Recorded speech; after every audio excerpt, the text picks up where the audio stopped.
নমস্কার বন্ধুরা। আজকে আমার ইউটিউব চ্যানেলে আপনাদের স্বাগত। আজকে আমাদের সাথে পেয়ে গেছি এমনই একজন মানুষকে, যিনি দীর্ঘ অভিজ্ঞতা সম্পন্ন একজন দক্ষ প্রশাসক।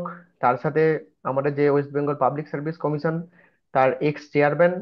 তো আজকে উনি আমাদের সাথে উপস্থিত হয়েছেন। ওনার যে ভ্যালুয়েবল অভিজ্ঞতা যেগুলো আছে, যেহেতু সামনে আমাদের ডাব্লিউবিসিএস 2023 এর personality test group A group বির জন্য রেজাল্ট বেরিয়েছে। তো আজকে আমাদের সাথে আছেন sir Shahidul Islam sir, IAS, WBPSC chairman. তো তিনি তার যে 2-3 বছরের টানা কর্মজীবন ছিল ডাব্লিউবিপিএসসি তে, তার মধ্যে তিনি অসংখ্য ইন্টারভিউ কন্ডাক্ট করেছেন। তো আজকে তিনি তার অভিজ্ঞতা তোমাদের সামনে তুলে ধরবেন। এই ভিডিওটি বা এই সেশনটি তোমাদের জন্য খুবই গুরুত্বপূর্ণ হতে চলেছে, কারণ অনেকেরই অনেক ধরনের কোয়েশ্চেন থাকে যে পার্সোনালিটি টেস্টে কিভাবে নিজেদেরকে তৈরি করা উচিত, বা কিভাবে কোয়েশ্চেনকে বা পার্সোনালিটি টেস্টের বোর্ডকে ফেস করা উচিত, যেহেতু উনি অনেকদিন ধরে এরকম ইন্টারভিউ কন্ডাক্ট করে গেছেন। তো একদম মানে পার্টিকুলারলি উনি সব কোয়েশ্চেনেরই অ্যান্সার দিয়ে দেবেন। আশা করি তোমাদের যত যত কোয়েশ্চেন আছে সব তোমাদের অ্যান্সার তোমরা পেয়ে যাবে। স্যার নমস্কার, স্বাগত আমার ইউটিউব চ্যানেলে স্যার, আপনার মূল্যবান সময় দেওয়ার জন্য। তো স্যার আজকে যেহেতু 30 তারিখ থেকে 2023-এর যে ডাব্লিউবিসিএস এর রেজাল্ট বেরিয়েছে, 30শে অক্টোবর থেকে পার্সোনালিটি টেস্ট শুরু হচ্ছে। তো স্যার সেই বিষয়ে কিছু বিভিন্ন ধরনের ছাত্রদের বিভিন্ন কোয়েশ্চেন আছে, কোয়ারিজ আছে। তো সেইগুলো স্যার আজকে আপনার মুখ থেকে একটু শুনতে চাইবো, এবং আপনি আপনার যে অভিজ্ঞতা আছে সেটা যদি একটু স্টুডেন্টদের সাথে শেয়ার করেন, তাহলে সবাই অনেক উপকৃত হবে স্যার। তো স্যার আজকে শুরু করা যাক স্যার, প্রথম কোয়েশ্চেন দিয়ে স্যার। হ্যাঁ, হুম। তো শুরু স্যার, করা যাক। ফার্স্ট একদম প্রথম থেকে জিজ্ঞেস করবো স্যার, ড্রেস কোড থেকে। যে ড্রেস কোড একটা হওয়া উচিত ছেলেদের ক্ষেত্রে, মেয়েদের ক্ষেত্রে অনেকে বলে যে আমি দাঁড়িয়ে রাখবো কি রাখবো না, ক্লিন শেভ করে যাব। কেউ বলে ব্লেজার পরবো কি পরবো না। মানে একটা পার্টিকুলারলি একটা কেমন ড্রেস কোড স্যার একটা পার্সোনালিটি বোর্ড এক্সপেক্ট করে একটা স্টুডেন্টের কাছ থেকে স্যার, সে ছেলে হোক বা মেয়ে হোক। Dress code important in the sense that we should look smart যাতে দেখানো হয়, দেখা যায়, ভদ্রস্থ চেহারা হয়, এটা হলেই হলো। Leather is not essential, leather লাগবে এমন কিছু নয়। ফুল স্লিভ শার্ট ইন করে পরতে হবে, শু পরতে হবে। All this are important and এটা, এবং যে ড্রেসটা আর কি কি স্বাচ্ছন্দ্য বোধ হয় মেয়েদের সেই ড্রেস পরাই একটু বাঞ্ছনীয়। শাড়ি তো ওয়েল এন্ড গুড, কি সালোয়ার কামিজও ওয়েল এন্ড গুড। পার্টিকুলারলি কোনো কালার বা এরকম কিছু আছে মেয়েদের ক্ষেত্রে? অনেকে বলে যে বেশি মানে মাল্টি কালারের জামা কাপড় পরবো না, সিম্পল সোবার টাইপের পরবো, এরকম কোনো ব্যাপার আছে sir? You should appear sober, that is important. Sober and smart. Official dress খুব উজ্জ্বল কালার যে হতেই হবে তার কোনো অর্থ নেই। আবার খুব যাতে আহ ওই যে ম্লানও না দেখায় এমনটাই হওয়া ভালো। আর ছেলেদের তো হোয়াইট শার্ট বা ব্লু শার্ট, এগুলি ইম্পর্টেন্ট। আর স্যার অনেকের হাতে আংটি থাকে, অনেকগুলো করে আংটি থাকে, কি গলায় অনেক ধরনের দ্যাট লুকস অড। ইয়ে থাকে। অনেকগুলো আংটি তো বেশি, সেগুলো উচিত নয় পরা। এবং কি নানাবিধ কোশ্চেনের সম্মুখীন হতে হবে। এমনি হ্যাবিচুয়ালি এক একটা আংটি পরলে তো ঠিকই আছে, কিন্তু অনেক আংটি হলেও তাকে you will have to face our questions why so many rings. Sir police সার্ভিসের জন্য যারা ইন্টারভিউ দিচ্ছে তাদের পার্টিকুলারলি একটা কোয়েশ্চেন থাকে, যেহেতু পুলিশের রোজ সেভ করতে হয়, নিট অ্যান্ড ক্লিন থাকতে হয়, তাহলে ইন্টারভিউর দিনও কি এরকম সেভ করে একদম কোনো দাড়ি অবশ্যই, থাকবে না থাকবে না? অবশ্যই শেপ ধরে নিটলি শেপ। আর যদি দাড়ি হ্যাবিচুয়েটেড হয় তাহলে দাড়ি রেখে যাবে, but it should be good looking and smart looking. Sir এবার নেক্সট যে কোশ্চেনটা আপনাকে করব, স্টুডেন্টরা যে প্রেসারটা ফিল করে ঠিক ইন্টারভিউ বোর্ডে ঢোকার আগে, যেখানে ওয়েটিং রুমে তারা থাকে, মানে ডকুমেন্ট ভেরিফিকেশনের পর যে ওয়েটিং রুমে তাদেরকে বসানো হয়, সেইখানে যে প্রেসারটা ফিল করে সেই প্রেসারে অনেকে ব্রেকডাউন হয়ে যায়, বা যতটা তারা পারফর্ম করতে পারে সেই লেভেলে গিয়ে ওরা ওখানে পারফরমেন্স দিতে পারে না। তো স্যার সেই ওয়েটিং রুমের প্রেসারটাকে কিভাবে হ্যান্ডেল করবে? বোর্ড সোফার I know is very liberal, এবং তারা ইন্টারভিউটা যাতে সহজে হয় এই প্রচেষ্টাই সব মেম্বারই রাখেন, ইনক্লুডিং আর কি চেয়ারপারসন। সুতরাং এটা নিয়ে তো অযথা উত্তেজনার কোনো প্রয়োজন আছে বলে আমার মনে হয় না। আর পেশাদ এগুলো হবে কেন, তারা তো এত বড় টাফ কম্পিটিশনের মধ্যে দিয়ে এসছে, পিডি পাস করেছে, মেন্স পাস করেছে, তারপর ইন্টারভিউর জন্য তৈরি হয়েছে। দুটো hurdles, which are the most hurdles one, তা তো এসছে। সুতরাং they should be full of confidence. তাদের মধ্যে আহ যথেষ্ট আহ যথেষ্ট কনফিডেন্স থাকবে, এই নিয়ে তারা হাজির হবে, এবং দে শুড ফিল ফ্রি। বোর্ডও সেই নিজেকে স্যার চেষ্টাতেই সবসময় থাকেন। নিজেকে স্যার চাপ মুক্ত ওখানে রাখতে হবে, মানে এগুলো বারবার বাড়িতে প্র্যাকটিস করে বা এ আর করে নিজেকে বুঝিয়ে শান্ত রাখতে হবে।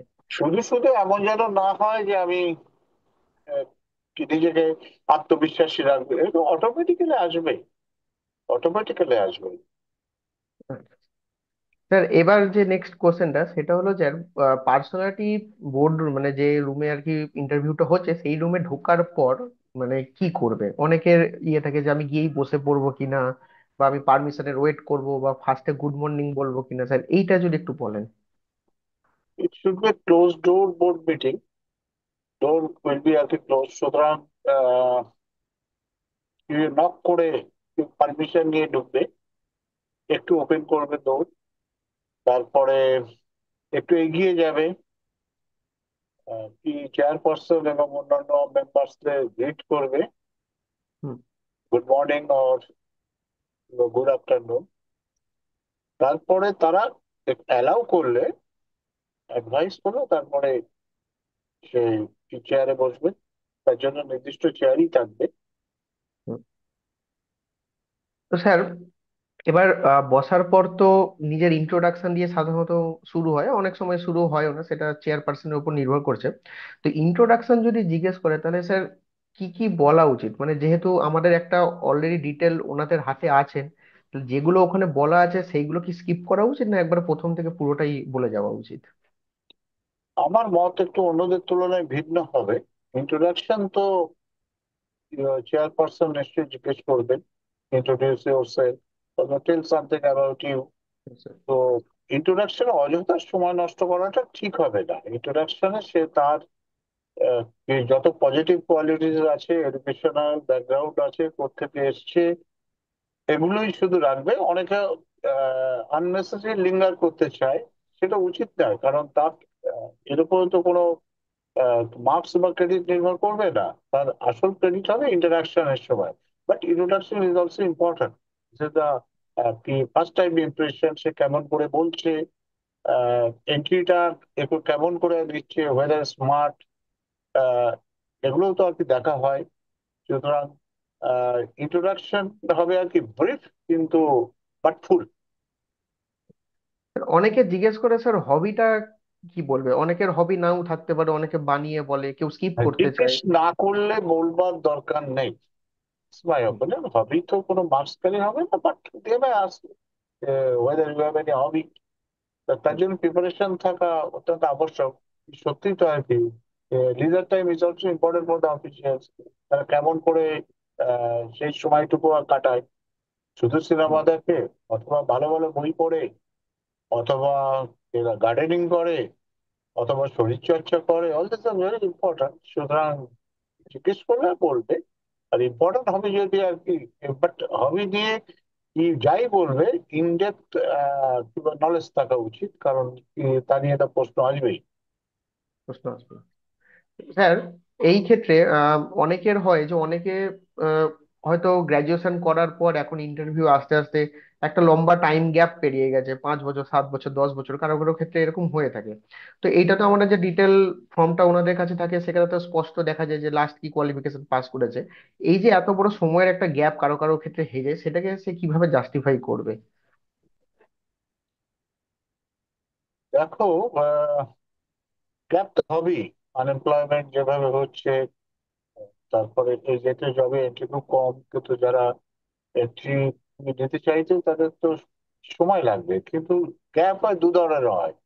যদি কন্টিনিউয়াস স্টাডিতে যদি আর কি গ্যাপ পড়ে থাকে, অর্থাৎ হায়ার সেকেন্ডারির পর 1-2 বছর অফ করার পর গ্রাজুয়েশনে গেছে, অথবা গ্রাজুয়েশনের অনেকটা পর ওরা পোস্ট গ্রাজুয়েশন করছে, this gaps are to be explain.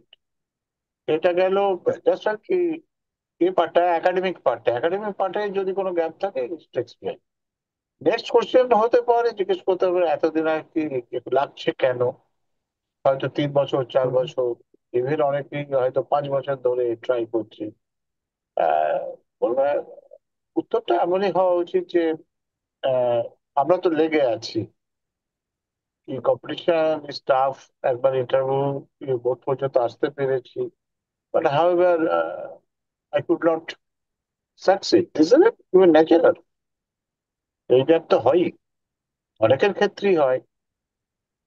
কিন্তু এডুকেশনাল যদি গ্যাপ থাকে, that has to be explained and in proper form. Wilfully hmm, gap হয়েছে না কোনো accidental gap, why this is so. আরেকটা ঠিক আছে। প্রশ্ন এর সঙ্গে হুম, আমি একটু অ্যাড করে দিই যে অবধারিতভাবে জিজ্ঞেস করা হবে যে 3 বছর ধরে, 4 বছর ধরে শুধু পড়াশুনো করছেন, এর সঙ্গে কোনো অ্যাক্টিভিটিস আছে আপনার? This also important. হুম, অনেকেই বলে না, শুধু আমরা কেবল পড়াশোনাই করছি। পড়াশোনা। This may not be acceptable to the board. আচ্ছা। এটা এই কারণে যে শুধু আর কি পড়াশুনো 3 বছরের মধ্যে লেগে আছি, নিজের হাত খরচের জন্য কিছু করছেন, পড়াশোনা চালাতেও তো খরচ লাগে, হুম। সেগুলোর জন্য আহ বিন্দুমাত্র আর কি চেষ্টা করছি না, বা আহ কোনো রকম কাজের সঙ্গে আর কি যুক্ত নয়, এটা শুনতেও আর কি খারাপ লাগে। আচ্ছা, তার মানে স্যার এটা একটুখানি মানে ঠিকঠাক করে যেটা সত্যি সেটা বলে দেওয়া উচিত আর কি, যে কিছু কাজ বাজ করলে বা আর এ করলে। সত্যি কিছু কাজে তো নিশ্চয়ই আর কি যুক্ত আছে তারা, হয়তো টিউশন হুম, করছে, বা ফ্যামিলিকে সাহায্য করছে, ফ্যামিলি বিজনেস সাহায্য করছে, family those who comes from agriculture সাহায্য করছে আর কি বাবাকে। অল দিস থিংস, অথবা নিজে কি টিউশন করে কিছু চালাবার চেষ্টা, এগুলো আহ, এরকম এক্সপেক্ট করে বোর্ড যে একটু কিছু কি কাজের মধ্যে আছে। মানে কাজের মধ্যে যুক্ত রয়েছে, কোনো প্রোডাক্টিভ কাজ করছে হ্যাঁ, বা কিছু 5 বছর করছে। ধরে কন্টিনিউয়াস স্টাডি করছি, সেটা ঠিকই, অসুবিধে কিছু নেই, কিন্তু এরকম একটু বলতে পারলে, ভালো হয়। পজিটিভ অ্যাটিটিউড সে একটু দেখাতে পারলো, এমনটাই মনে করা হয়। স্যার নেক্সট যেটা স্টুডেন্টের সব থেকে বড় একটা মানে ভয়ের জায়গা থাকে, যে ইন্টারভিউটা বাংলায় বলবো না ইংরাজিতে বলবো। মানে সাধারণত ইন্টারভিউ ইংরাজিতেই শুরু হয়, ইংরাজিতে কোশ্চেন করে শুরু করেন। এবার ইন্ট্রোডাকশনটা বলার পরেই অনেকে পারমিশন চেয়ে নেয় যে স্যার আমি কি বাংলায় বলতে পারি, বা ম্যাডাম আমি কি বাংলায় বলতে পারি কিনা। তো এইটা কি করা উচিত না স্যার? যতটা পারা যায় ইংরাজিতে যতটা সাবলীল অতটা ভাবে বলে যাওয়া উচিত। নর্মালি ইন্টারভিউ বাইলিঙ্গুয়াল হয়, হুম। স্টার্টিংটা অবশ্যই ইংরেজিতে হবে, সুতরাং ইংরেজি চালিয়ে যেতে হবে। And norm is that if you are asked few questions in English, you got to answer in English. Okay If sir. it is either vernacular or any other language, you have to reply in that language also. অনেক সময় হিন্দিতে question করা হতে পারে, নন Bengali candidate ক্ষেত্রে, নন Bengali ক্ষেত্রে বাংলায় প্রশ্ন করা হবে, তাকে উত্তর বাংলাতেই দিতে হবে। আচ্ছা, আর মানে আগে যে ভাগে যে পারমিশন মিডিয়ামে, চাওয়াটা হ্যাঁ সরি, আগে ভাগে পারমিশন চাওয়াটা অ্যাডভাইসেবল নয়। মানে যতক্ষণ পারা একেবারে যায়। নিতান্ত অপারক হলে দেবে আস্ক ফর, খুব একটা এর জন্য ভ্যারিয়েশন হয় না, but it is to some extent discredit. Administrative officer হতে যাচ্ছে, it is expected that he would be fluent in English and Bengali too. Bengali, yes sir, বুঝতে পারছি। স্যার এবার নেক্সট যে কোয়েশ্চেনটা থাকে, যে অনেকে স্যার অন্য জায়গায় জব করছে, সেন্ট্রাল গভর্নমেন্টে জব করছে, রাজ্যের বাইরে আছে, অনেকের ইচ্ছা থাকে যে ডাব্লিউবিসিএস দিয়ে রাজ্যের মধ্যেই চলে আসি বা এ করি। তাই অনেকে হায়ার পে স্কেল থাকা সত্ত্বেও এই পরীক্ষায় আসে এবং এই পরীক্ষায় সিলেক্ট হয়। তো এটা ইন্টারভিউ বোর্ডের মেম্বাররা কিছুটা হলেও বুঝতে পারেন, এবং জিজ্ঞাসা করেন যে এই চাকরি ছেড়ে তুমি এই চাকরিতে কেন আসতে চাইছো, এরকম একটা ভালো চাকরি ছেড়ে এই পদে আসতে চাইছো, তখন স্যার কিভাবে নিজের অ্যাকশন গুলোকে জাস্টিফাই করা যাবে? বোর্ডের সবসময় ইউ শুড বি ট্রুথফুল, সত্যি কথাটাই বলে দেওয়া উচিত। তার সঙ্গে অ্যাডেড পয়েন্ট তো আছে যে আমি আমার রাজ্যকে সার্ভ করতে চাই, এক। দুই, সেজন্য টাকা পয়সাটা ইম্পর্টেন্ট, সেন্ট্রাল গভর্নমেন্টে অবশ্যই বেশি পয়সা পাওয়া যায়, কিন্তু অ্যাডমিনিস্ট্রেটিভ জবে ঢুকতে চাই এবং আমি আমার স্টেটকে সার্ভ করতে চাই, এটাও একটা ভ্যালিড পয়েন্ট। সুতরাং এক্ষেত্রে হোয়াট ইজ ট্রুথ ওটুকু বলা ভালো, কিন্তু এই পয়েন্ট বলতে গিয়ে যদি I am very homesick, এই জন্য আমি কি বাড়ির কাছাকাছি থাকবো বলে আসছি, that does not look nice. এখানেও বাড়ির কাছাকাছি স্যার, সবসময় থাক এরা থাকতে কি দেওয়া হবে বা নর্মস আছে এমনটা নয়। State is also vast one. South বেঙ্গলের কোনো হুম, ছেলেকে নর্থ বেঙ্গলের এক্সট্রিমে দিলে এটা বাড়ির কাছাকাছি নয়, সুতরাং এখন আর ওই পয়েন্ট গুলো ভ্যালিড নয়। সুতরাং সে স্টেটকে সার্ভ করতে আসছে, অ্যাডমিনিস্ট্রেটিভ জবের চ্যালেঞ্জ গুলো তার ভালো লাগে, সেগুলোকে অ্যাড্রেস করতে চায়। All this point should be added. Sir এইটা বলা যেতে পারে, বা আমার শরীর খারাপ, বা আমি একা, আমার বাবা আমাকে দেখাশোনা করার কেউ নেই, ওই জন্য একটু কাছে আসতে চাইছি, এরকম বলা যেতে পারে? That is not a very good point. বাবা মা তো সঙ্গে থাকবে, দ্যাট ইজ এক্সপেক্টেড। হ্যাঁ। সুতরাং আমি সবসময় আর কি বাবা মা যেখানে কিংবা পজিশন সেখানেই থাকবো, এটা তো যুক্তি হতে পারে না। না। আচ্ছা, বুঝতে পারছি। তার মানে এরকম টাইপের অ্যান্সার গুলো একটু অ্যাভয়েড করাই ভালো আর কি। অ্যান্সার অ্যাভয়েড করবে কেন? ট্রুথ ইজ দ্যাট যে যে স্টেট কে সার্ভ করতে চায়, this is the first one. Second hmm, point should be যেমন অ্যাডমিনিস্ট্রেটিভ জব কি কি চ্যালেঞ্জ গুলো অ্যাট্রাক্টিভ মনে হয়, এই জন্য আসতে চাই। অ্যালং উইথ দ্যাট অবশ্যই কিংবা পরিবারের সঙ্গেও একটু যোগাযোগ রাখতে পারবো মোর ফ্রিকোয়েন্টলি, রাখতে। সেটা এক্সপেক্টেড। স্যার এবার আসি, যারা ধরুন অলরেডি একটা সার্ভিসে রয়েছে, আমি ফ্রেশ ক্যান্ডিডেটের কথা বলছি না, যারা অলরেডি একটা সার্ভিসে রয়েছে, সার্ভিস সুইচ করতে চাইছে, তাদের ক্ষেত্রে কি কি ধরনের কোয়েশ্চেনের সম্মুখীন তারা হতে পারে? সার্ভিসে কেউ হয়তো রেলওয়েতে কি ক্লারিক্যাল করছে আছে, সুতরাং তার জব প্রোফাইলটা খুব ভালো করে জানতে হবে। হুম, হয়তো সে 2 মাস আছে বা 1 মাস আছে, বাট অ্যাডভাইসেবল সে সমস্ত জব প্রোভাইডটা সম্বন্ধে নলেজেবল হবে। In addition to that, for example যদি আর কি রেলওয়েজ ধরি, রেলওয়েজ থেকে অনেকেই ইন্টারভিউ দিতে আসেন টাইসেন, তো রেলওয়ে কি কি ডেভেলপমেন্ট হচ্ছে এগুলো জানতে চাওয়া হবে।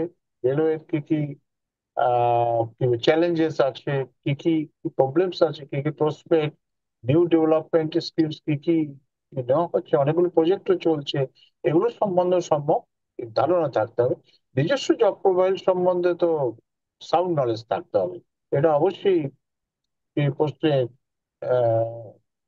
একটা থাকবেই।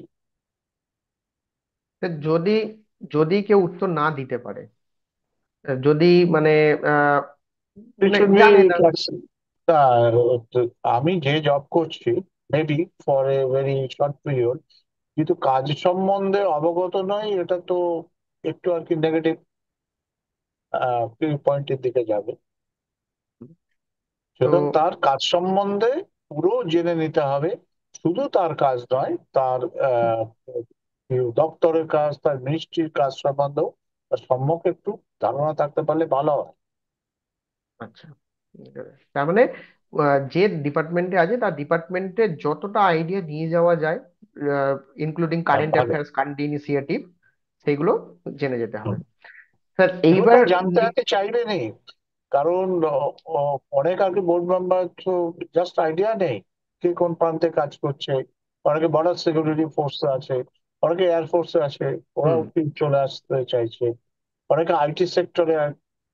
তাহলে কি কি কাজ হচ্ছে গ্লোবালি, হ্যাঁ, বা কি কি কাজ হচ্ছে স্টেটে, কি কি কাজ হচ্ছে, কি তার চ্যালেঞ্জেস, কি তার প্রবলেমস, কি কারণে আর কি ছেড়ে আসতে চাইছে, all this questions is very much expected. Expected.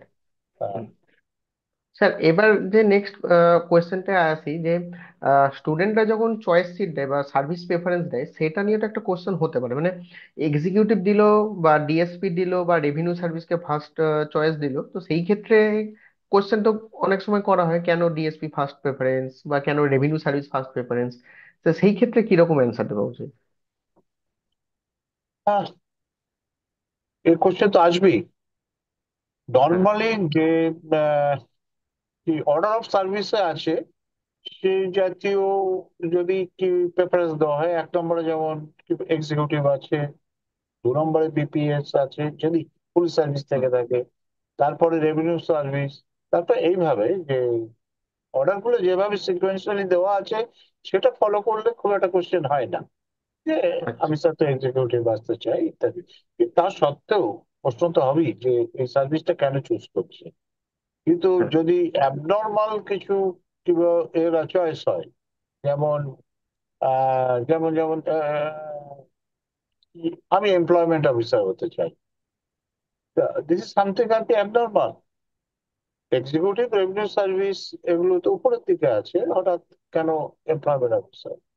সে যদি যুক্তি দেয় যে এটা একটু রিডিউস রেসপন্সিবিলিটি হবে, অথবা খুব বেশি গ্রামে গঞ্জে এই ঘুরতে হবে না, ফিল্ড ওয়ার্ক হবে না, এই যেহেতু কমফোর্ট গুলো আছে বলে এই সার্ভিস নিচ্ছি, সেটা তো খুব একটা ভালো উত্তর হবে না। ইমপ্রেশন হবে না। না, উত্তর হবে না। সুতরাং অ্যাবনর্মালিটি অ্যাভয়েড করতে হবে, আর যেটা ট্রুথফুল সেটা বলতে হবে। এক্সিকিউটিভ কেন হচ্ছে, পুলিশ সার্ভিসই বা সে কেন যাচ্ছে, রেভিনিউ সার্ভিসই বা তার এক নম্বর টপ প্রায়োরিটি কেন, এর পিছনে যুক্তিও আছে। আমি আহ, অনেক বেশি রেভিনিউ আর্ন করতে চাই, তো সরকারের কাছে এটা তো আর কি চ্যালেঞ্জ। চ্যালেঞ্জ। এত এক্সপেন্সেস আমাদের আছে, স্টেট এক্সচেকারের উপর এত আর কি প্রেশার আছে, ওয়েলফেয়ার স্কিমস গুলো এত হিউজ ভাবে ইমপ্লিমেন্টেড হচ্ছে, কিন্তু revenue is also an important area যেখানে সরকারের এমফাসিস দেয়। হুম। তো এগুলো তো আর কি বলতেই পারা যায়, বলতেই পারি। বাট এই তার শুড মানে বি ট্রুথফুল। কি হচ্ছে তাহলে আর কি যুক্তি দিয়ে বোঝাতে ভালো হয়। But that should not be any অ্যাবসার্ডিটি or unnatural things. বুঝতে পেরেছি স্যার। নেক্সট স্যার যেটা হচ্ছে, অনেকে যারা স্যার নন বেঙ্গলি স্টুডেন্ট যারা থাকে, যারা হিন্দিতে বেশি কমফোর্টেবল হয়, তো তাদেরকে তো বাংলায় কোশ্চেন করা হয় বা বাংলা বোধহয় খবরের কাগজ পড়তেও দেওয়া হয় বা কিছু হয়। তারা স্যার এই জিনিসটাকে এই অল্প সময়ের মধ্যে কিভাবে ডেভেলপ করবে? মানে বাংলা পড়া বা বাংলা বলা এগুলো। অল্প সময় তো উত্তরটা আহ, ঠিক হলো না, তারা তো নিজেরা আর কি জানে। এ তো হ্যাঁ। এক দেড় বছর ধরে আর প্রিপারেশনের সময় লেগে গেছে, তা জানে তো বাংলা এসেনশিয়াল। সুতরাং বাংলাটা হ্যাঁ। ভালো করে পড়তে হবে, এই খবরের কাগজগুলো কি পড়তে হবে, ও লেখা প্র্যাকটিস করতে হবে।